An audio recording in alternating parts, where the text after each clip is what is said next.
علماء سے محبت کرنا یہ ہمارا ایمانی تقاضا ہے۔ یاد رکھیے گا، جس بندے نے چوری کرنی ہوتی ہے وہ سب سے پہلے پہرے دار پہ حملہ کرتا ہے، پہرے دار پہ حملہ کرنے کے بعد پھر وہ بندہ چوری کرے گا۔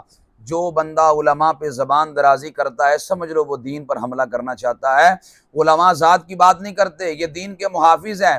میری اور آپ کی ملاقات کسی نبی سے نہیں ہوئی، کسی صحابی سے نہیں ہوئی، ہماری ملاقات ان علماء سے ہوئی۔ ان علماء نے ہمیں بتایا حلال کیا ہے حرام کیا ہے، اس لیے ان علماء کی قدر کرنا یہ ہمارے لیے لازم ہے۔ میرے آقا صلی اللہ علیہ وسلم نے فرمایا اغدو عالما او متعلما او محبا او مستمعا فلا تکن الخامسہ فتہلک۔ فرمایا عالم بن جاؤ یا متعلم یعنی شاگرد بن جاؤ، یا علماء کو سننے والے بن جاؤ، یا کم از کم علماء سے پیار کرنے والے بن جاؤ، پانچواں گروہ نہ بننا ورنہ ہلاک ہو جاؤ گے۔